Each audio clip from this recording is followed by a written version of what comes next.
souls, how we interact with each other, how we connect with each other or don't connect with each other, how we show up in our interactions with each other.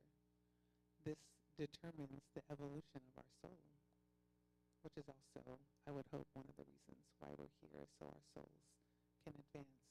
So while this may seem like a very human topic and not a spiritual topic, I would tell you that they're one and the same.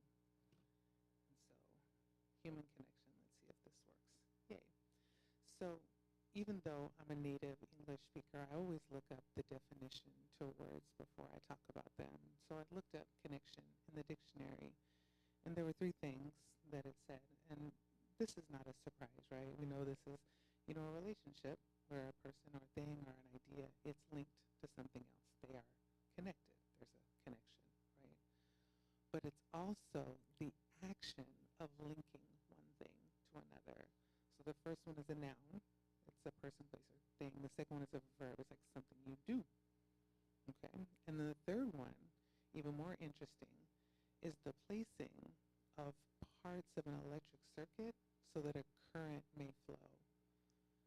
We're going to come back to that because I would submit to you that every time we have a human connection, right, we are creating a circuit and that there is a current that flows, right? So maybe this isn't all so physical after all, but let's talk about it. There's also a definition of human connection. This is from Psychology Central. And so what they're telling us here is that the idea of a human connection, one human to another, it's this sense of closeness and belongingness that a person can experience when having supportive relationships with those around them. So let's stop right there. Sometimes when we connect or when we're with each other, maybe there's not closeness. Maybe I know you are there and you know that I'm here, but maybe there's not a closeness.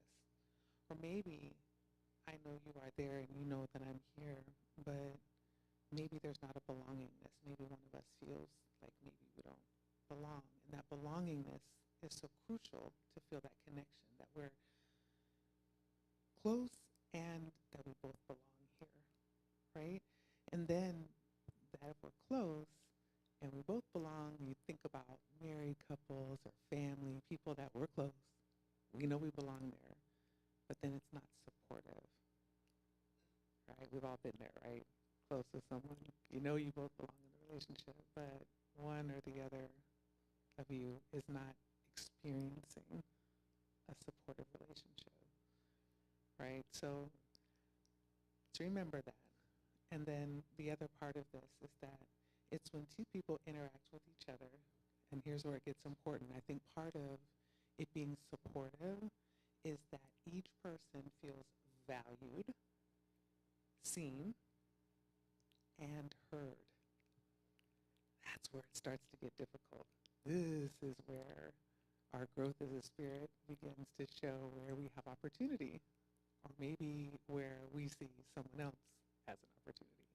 Because it's usually easier to see it in other people than it is to see it in ourselves, right? But think about the last time that you felt valued, seen, and heard. Like, that's a powerful combination to really feel connected.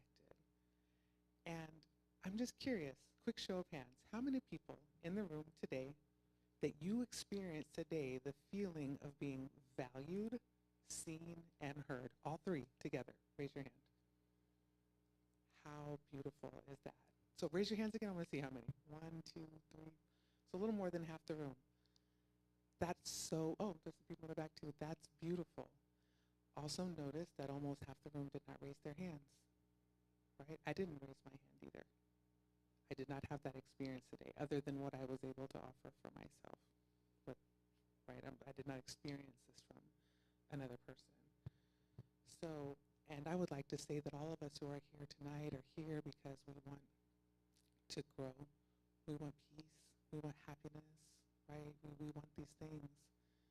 Yet almost half of us are not experiencing being valued, seen, or heard. This is why we're talking about this tonight. right? This is why.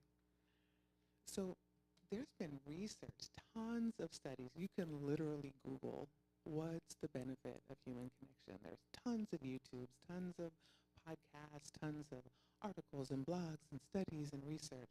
But they all say these basic things, right? When you experience this feeling of being seen and valued and heard, and you are experiencing a connection with someone where are you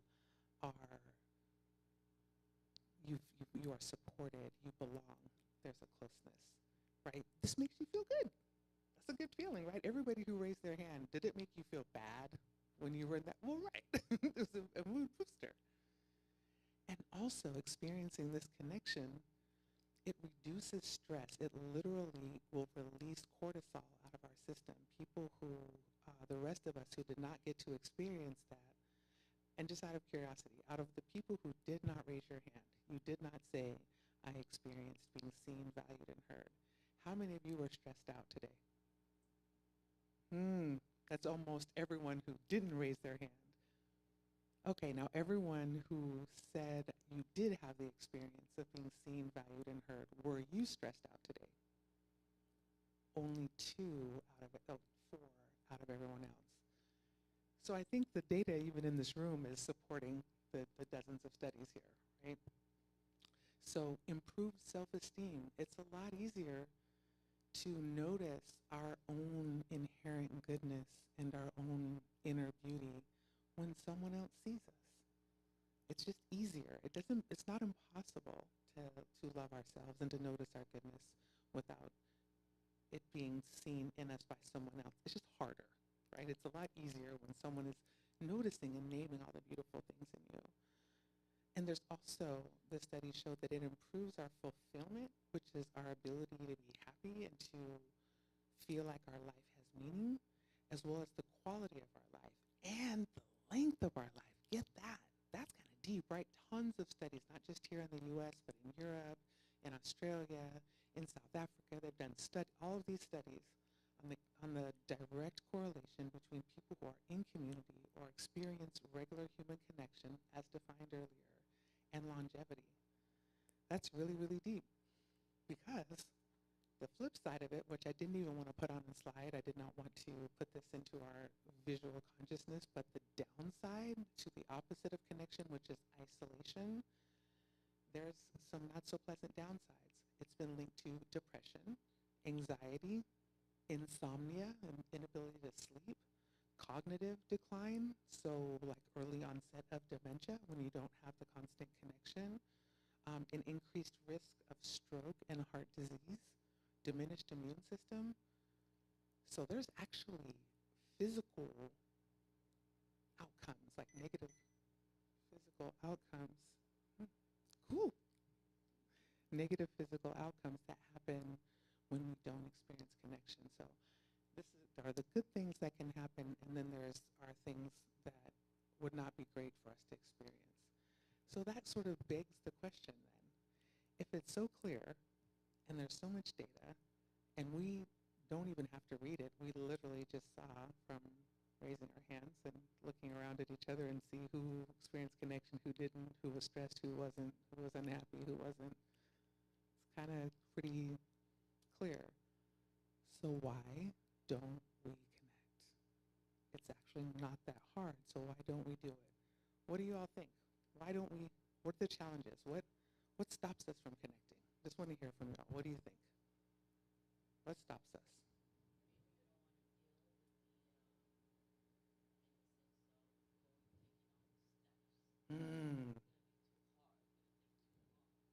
Don't want to do the work. Don't want to take the extra steps. It'll take too long. Maybe you don't trust the person or trust the steps.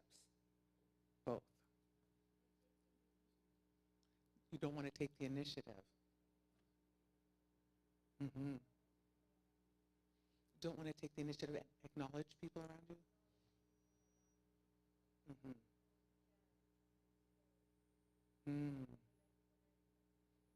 Because people judge. If you try to connect, people judge. Okay.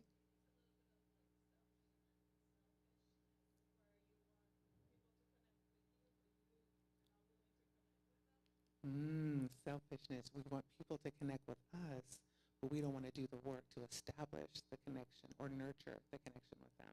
That's real. I think I found about ourselves that sometimes we are not honest with ourselves. Mm. So that's why we do not have the results we want. We're not honest with ourselves. We don't want to have the results we want because we are not as honest as we should be.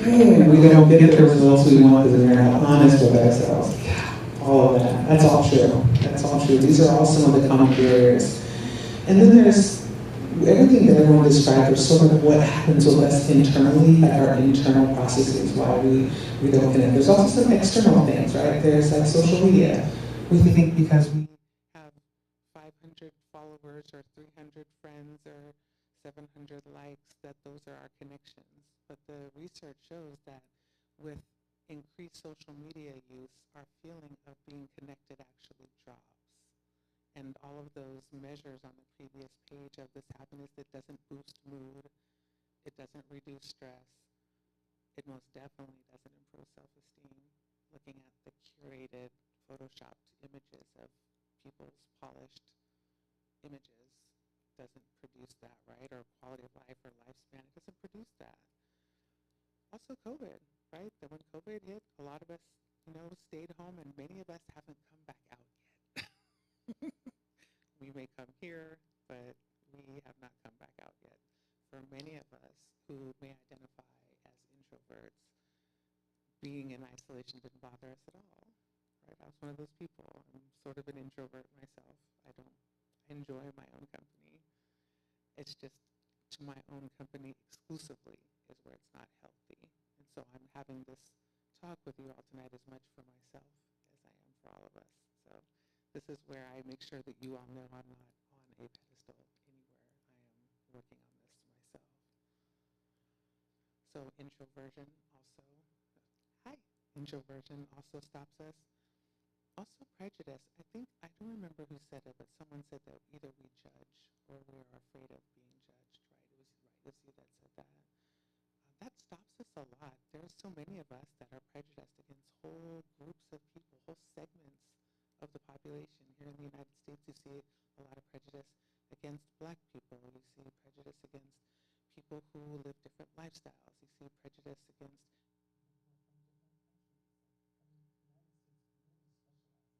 a dozen different kinds of prejudice, and has quite perfected it. Actually, it's a thing here, and it stops us from connecting. Right? What else?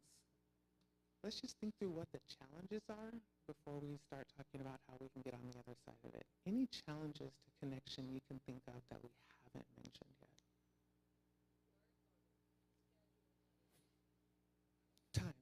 Time, right? Or not enough time because of work and schedule. Okay, that's real. What else? What else do we tell ourselves why we don't connect?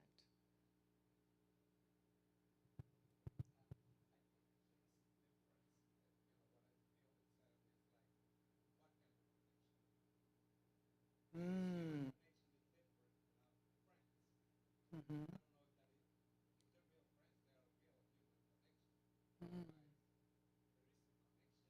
Mm. Mm. So I hear a question, we're going to talk about that, is it a connection if you don't have a deep friendship with someone? Like, could we have a connection with a stranger? And I would submit to you that we can have a connection with strangers. Would it be the same kind of connection that you have with your spouse or your best friend? Probably not. But it would still be a connection. So maybe one of the things that is stopping us is we think every connection that we have with someone should be like a spouse or like a best friend. So it's expectations. Expectations. Right? This is a really good distinction that you brought up, because we actually can have very powerful, mindful connections with strangers that don't involve the type of intimacies that we have with people that are in our inner circles, because intimacy and connection are different. All right, we're talking about human connection. You can do this without ever touching anyone's body or even getting in someone's bubble, as they say. You can still connect. So let's talk about how we can do that, because you see, in order to connect with each other, we actually have to see each other. Remember one of those, were we going to say something?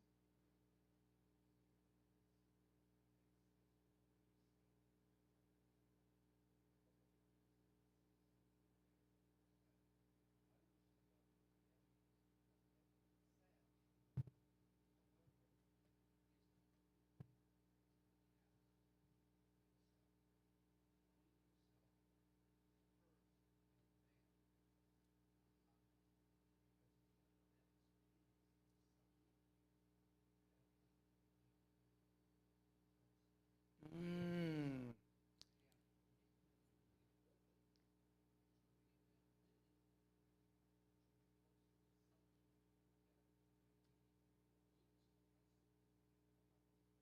Mm.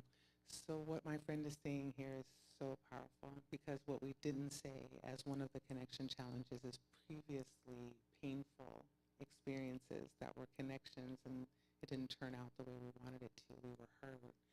I see your hand, 1 second. Just want to make sure, because he didn't have the mic, so I want to make sure people on the broadcast and everyone else can hear what he said, because it was powerful. So he's saying that if we have had previously painful experiences connecting, and we haven't made an agreement with ourselves that we're willing to risk being hurt again, then that would be a barrier to connection. And that is so true.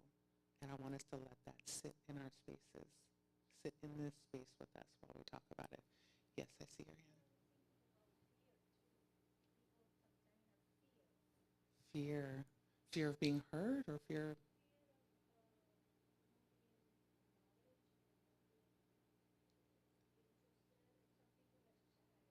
Mm.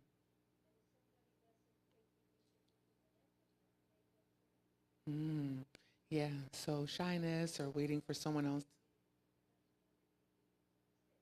Mm-hmm. Fear of rejection, right? Fear that that you're gonna offer the connection, and the other person's gonna say, "No thanks." Okay, yeah, no, that's real. I mean, I'm dramatizing it to make it a little funny, but that hurts. Has that ever happened to anyone in here? That's happened to me before. It doesn't feel good. I didn't feel seen. I didn't feel valued. I didn't feel heard. It was stressful. It didn't boost my self-esteem, right? It didn't, what are all the benefits on this other page? Yeah, I didn't feel fulfilled when that happened, right? So yeah, these are things that are challenges. So, one of the things that we can do, we can do this even with strangers, is this idea of sabu bona. Has anyone ever heard this word before, sabu bona? It's a South African word. It is it is in the Xhosa language. Oh, you've heard it. Okay, this is one in the back. It means we see you. And so who is this we? Since I'm sort of standing here, Cara is on the stage, I don't really have any other people with me that you can see. But when they say we see you, the energy of this is we, meaning me, all of my collective experiences, all of my collective ancestors, all of my collective wants and desires to have a positive experience with in this. We see you and all of your collective experiences and your collective ancestors and your collective desires to have a positive experience in this moment, and your collective fears of maybe it not being what we want it to be. We see you. This is how they say hello in South Africa. And the response is Yebe Sawubona. It means it is good to be seen. We desire to be seen so deeply, we're not honest about it. But when we're not seen, we don't act right. Don't we act out just a little bit when we're not seen the way we want to be seen? Let's be honest.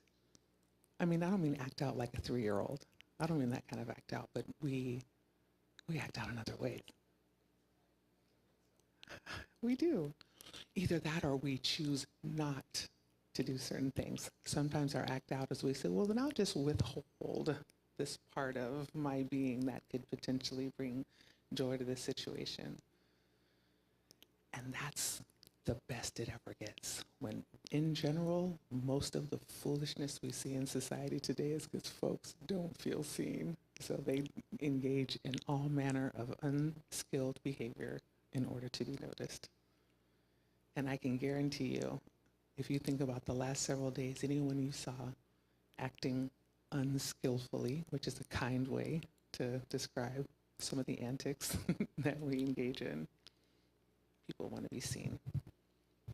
So this fabric on the picture here, this fabric, this blue fabric, it's called shwe shwe fabric from South Africa. They have a lot of traditional tribal fabrics, but they're all dyed with indigo, and they're in different patterns, and the different patterns tell family stories. They tell there's all sorts of rich cultural meaning in the fabrics. And so part of the greeting is also, I see you. So we sort of have this thing we do here, right? We say, oh, I like your shirt. That color looks nice on you, audio, or, oh, I like your sweater. It looks nice. This is something that we do, but we don't do it mindfully. I might say, oh, I like your top while I'm looking over your shoulder at someone else. Like, I'm not really present to tell you. I don't really tell you what I like about your top, right? Just, oh, yeah, it's a nice top. As I'm already, this is not connection. This is not sawubona, right? This is not sawubona. Sawubona in this case would be, I see you. I see this, the color of the shirt against your skin. It looks very nice. It's like it's bringing sunshine into the room. Thank you for bringing light into the room, audio. I feel the light. That's totally different, right? This blue on your blouse, it's so pretty. It reminds me of the sky right when it's about to get dark, but the light that you're bringing in is reflecting that. Thank you for bringing that to me. That brings me joy today. The energy, that's different, right? That's being seen. That feels good, right? That's what we want. Not about our shirts, right? I mean, it's not the clothes, but it's the energy of that, not the content, if that makes sense. Yebe sawubona means it is good to be seen. It is good to be seen. Yeah. So there's another concept, and I'm bringing to us today, from different cultures, because we've all, some of us are from America, some of us are from Brazil, some of us are from different countries. Each country sort of approaches human connection a little bit differently. And America is not a country that's done a great job of it. So I'm trying to bring us wisdom from other cultures. The same cultures that we actually here in America say are savage and uncivilized, but okay, moving on. So Ubuntu.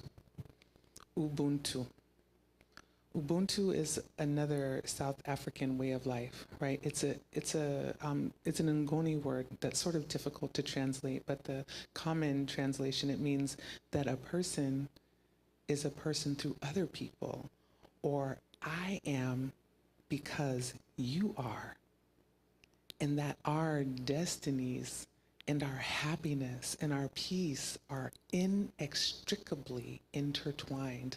That there's no separation, that we are interdependent. And this is a hard one, especially here in America, where the cultural value is rugged individualism.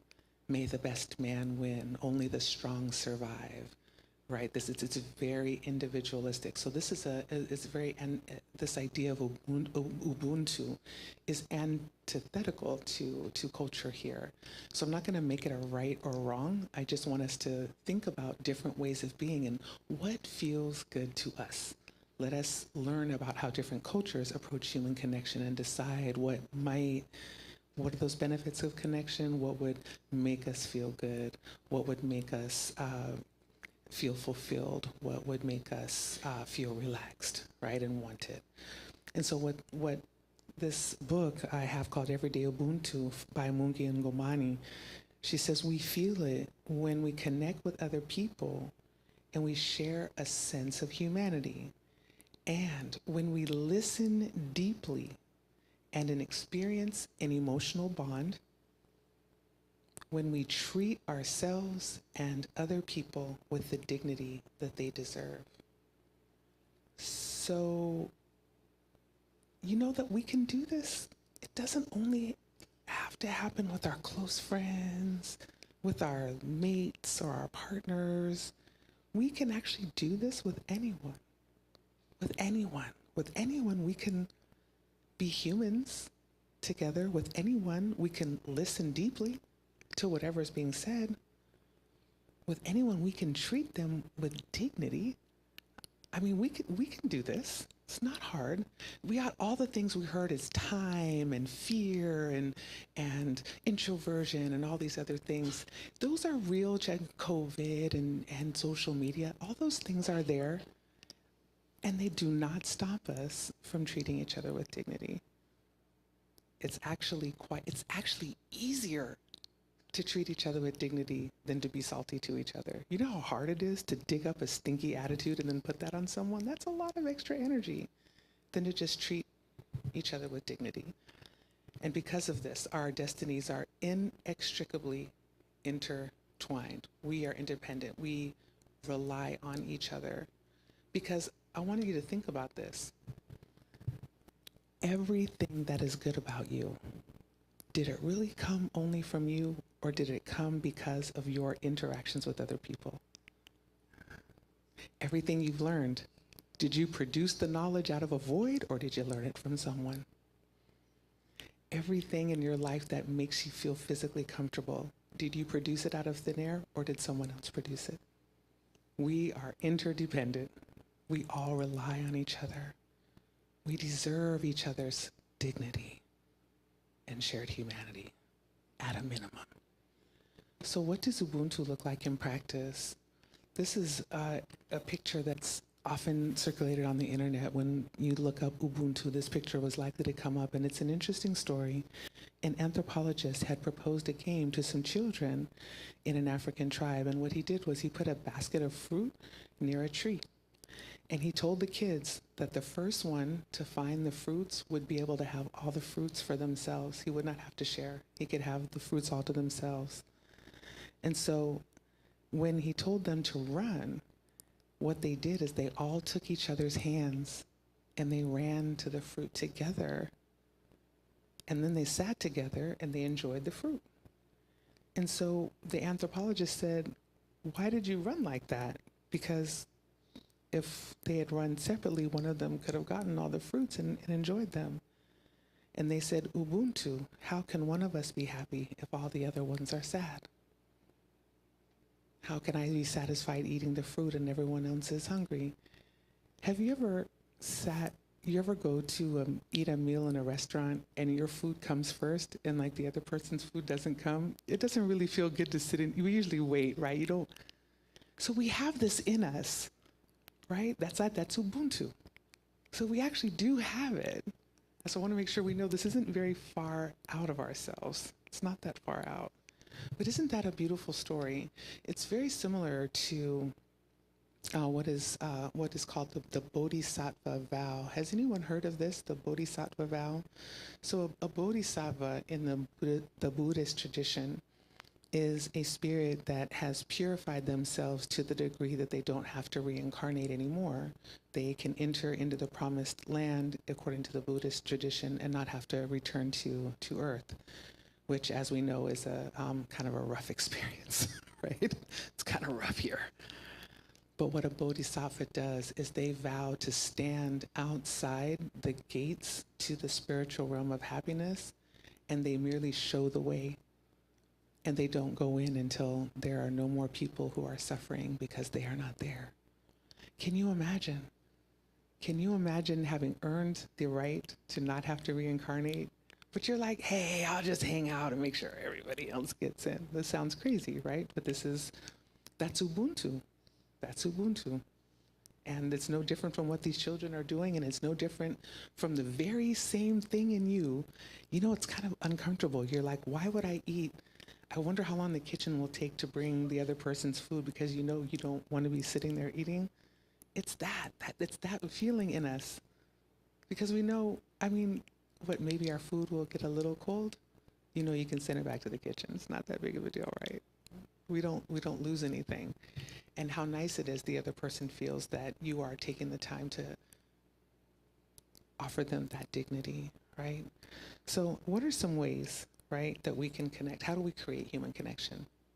So I think it starts with Sawubona, to really see people. Because if I don't notice you're there, it's really hard to connect. If I don't see your humanity and how it's shared with mine, there's not really any motivation. If I can't see myself in you, it makes it harder. It's not impossible, but it makes it more difficult, right? And the second thing is to offer your true presence. So there was a talk I did about this last year, but the basics of your true presence is when you are able to be in the energy of another person and really make yourself present. It's to be here with you, and I'm not thinking about yesterday, and I'm not thinking about tomorrow, and I'm not thinking about what I wish you were doing differently than what you're doing right now. It's simply noticing that you are here and my joy because I see you, and that my noticing your presence allows me to offer my true presence. And in that moment of offering my true presence, that is where a real connection happens. It doesn't happen when I think about the past or the future. It happens when I think about how happy I am to be with you right now, and not thinking about what you did yesterday or what we'll do tomorrow. And it's not hard to do, because when our minds start to travel in the past or to go into the future, there's two things you can do to keep yourself present. One of them, which I loved, I was listening last night, Cynthia, and the 3-4 breathing, I think it was, right? It's a powerful breathing pattern. Is this mic sound okay? It sounds kind of weird to me. Okay. Yeah, I'm not sure what I'm doing here. That one's off. Okay, they're going to figure it out. So the 3-3-4 breath is important. You can do 2 or 3 rounds of it if you notice that it's hard for you to stay present. Why it's important, I didn't hear Cynthia mention this last night, but research has shown that when you exhale for longer than you inhale, even if it's just 1 count, you inhale for 3, hold for 3, exhale for 4, 5, 6, or anything longer than your inhale, it slows your heart rate. Because, as my friend in the back said, we don't connect because we're afraid of rejection. We're afraid of what's going to happen. And what happens? Our heart starts to, and then we seize up and we think about all the times that we've got hurt in the past, right? So we have to center ourselves in this moment. We don't offer our true presence. We can do that with that beautiful technique that Cynthia shared last night. If you were not here, you can go on Facebook or YouTube and listen to the replay. It's one of the most beautiful meditations I've ever heard. And this breathing pattern is very, very helpful to be able to offer our true presence.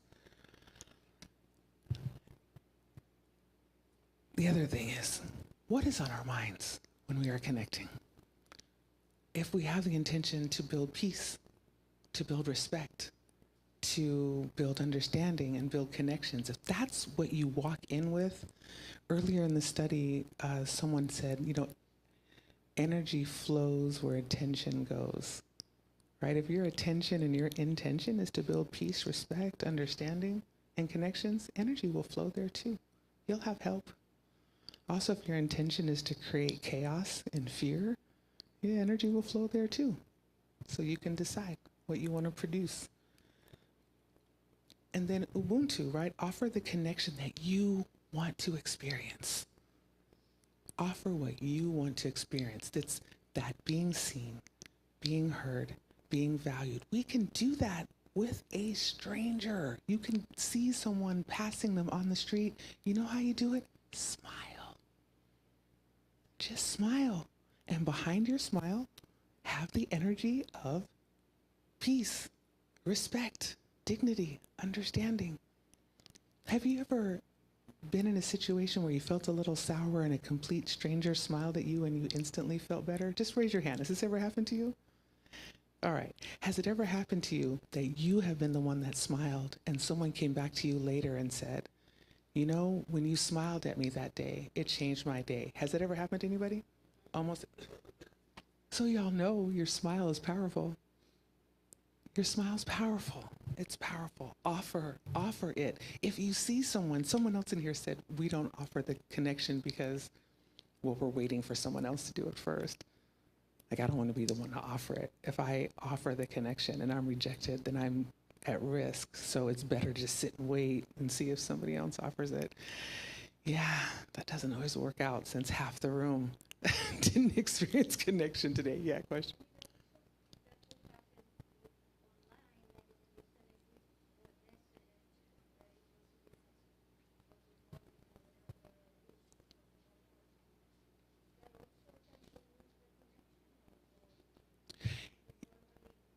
Better when it's So, completely real with the other person. human connection does not happen electronically. Human connection. It is a slim representation of it. I'm talking the human connection that we're talking about today is the kind when two humans are in the same physical space. You can still experience it on the phone. You can experience it on Zoom, but in a post that you put somewhere that someone, it's not this. Yeah, that two or more people that are present, and to a lesser degree on the phone or like on these Zoom calls, if you know that we've kind of gotten used to. So the other thing is, one of the other reasons we don't connect is because someone else mentioned this is because of judgment, right, or prejudice.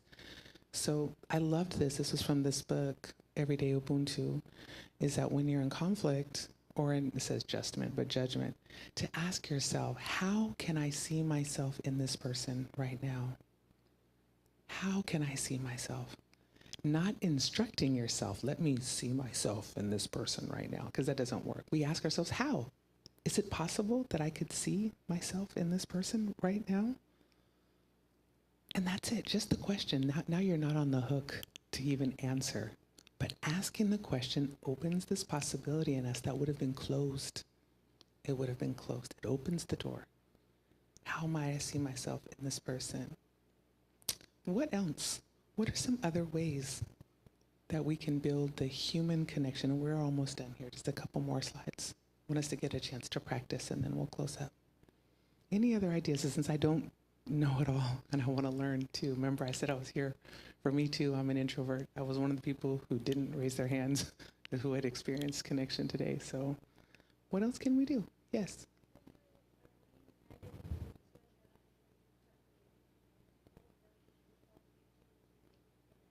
Yes, so in community, in spiritual communities like this, beautiful. I think that's one of the main reasons, whether you admit it or not, why most of us are here. We're here to connect. Yes. And put it together with a commitment or that desire to be accomplished. So have the desire and couple that desire with commitment to actually take action. That's actually a winning combination right there. Yeah. What else? Yes.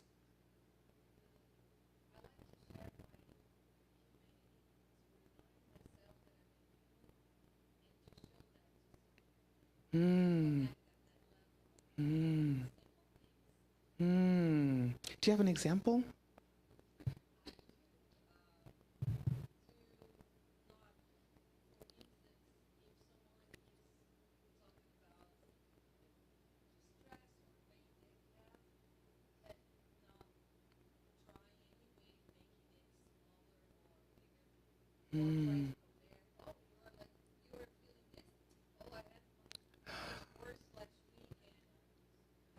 Or trying to change their mind. It's simply connecting there. Oh yeah, I see, I understand. And really like genuine. Trying to be human just like that person and connect on that level.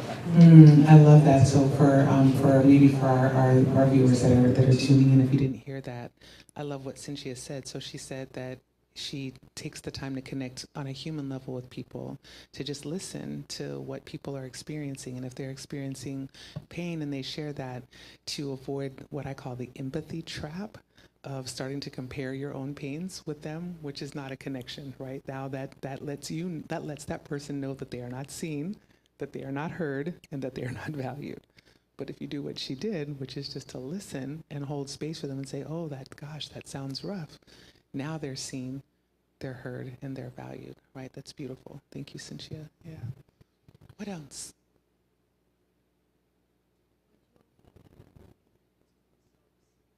When you do what? Customer service? Uh-huh. Mm-hmm. Mm. Mm-hmm. Yeah. Yes. Yeah. And then they're very grateful. But it's not like I do receive, I do feel more grateful to it. Receive that feeling. That's very nice. So for those of you that may not have heard her, I love what she said. So she said that that when you see someone that's suffering or is very worried or stressed out, to offer them a smile, because it's so obvious from their suffering that they're desperate for the connection, and that the smile offers that opportunity of human connection. I love that you said that, because I'm going to tell you, I think we are all desperate for connection, all of us. And what happens when we are upset or stressed is when it's gotten to be more than we can hold. The person who's showing it is simply, it's just leaking the desperation for connection. We are all, and I do mean all of us, desperate for connection. Yes. Think about life so open to yourself. Yeah. Not always dealing with the negative attitude about everything. Yeah. Yeah. Absolutely. Be positive about life. So. Is this not working? Yeah. So when you choose to see the good in others, you end up finding the good in yourself. When you smile at the person who is suffering, how did you feel inside? Bad? You felt bad? You felt good? Good. Oh. Cynthia, when you show the love to the person, do you feel bad inside or feel good? Feel good, right?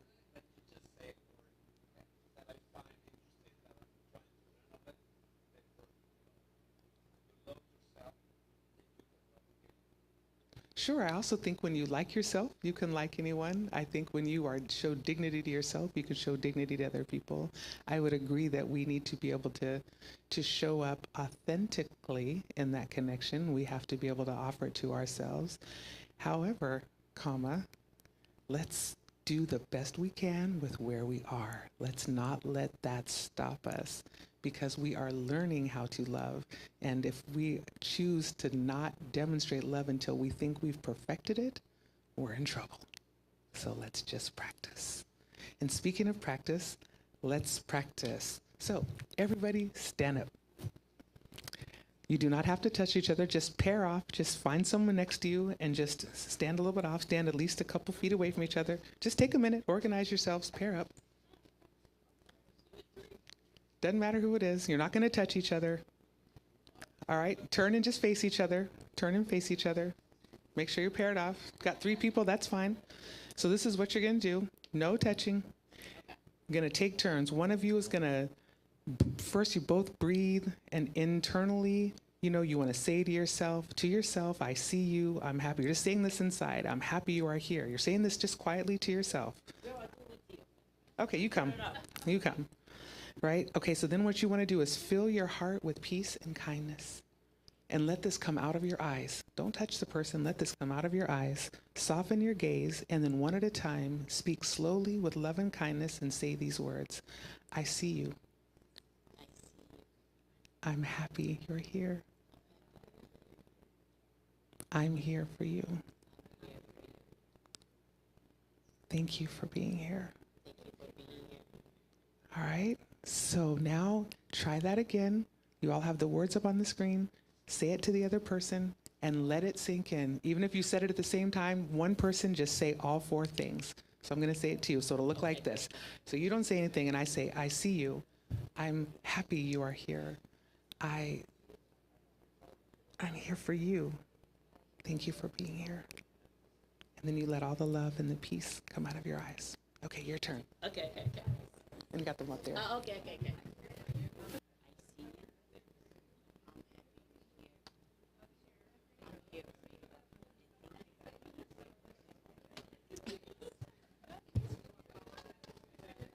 Okay, that's it. Everybody done? Okay. Have a seat. Oh, look, see, this feels good. Y'all don't want to sit down. Now, see? That's all good. All right.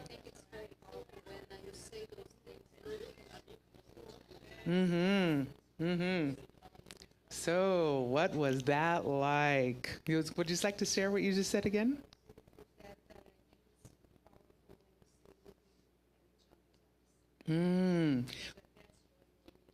That's the connection. Nice. Who else? Anyone want to share what that was like? Sure.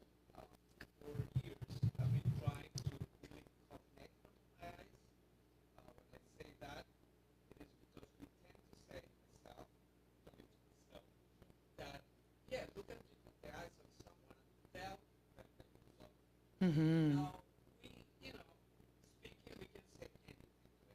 Mm-hmm.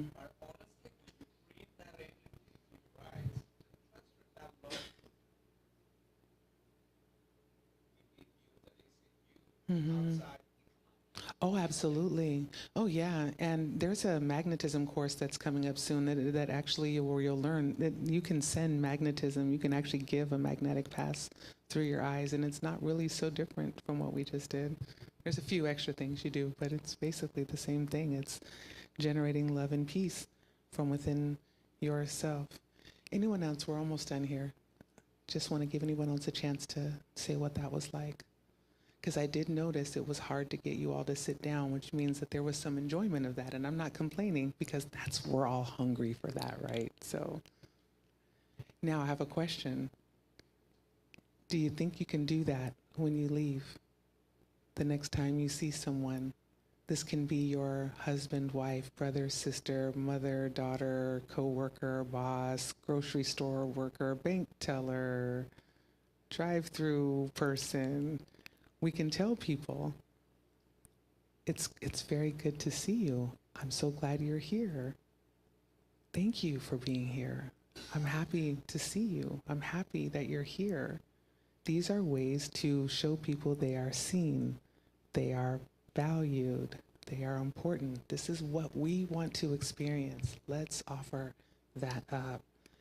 And so what I love, this is some wisdom from Black Elk, who was a Oglala Lakota author from the 1800s. And he said that all things are our relatives.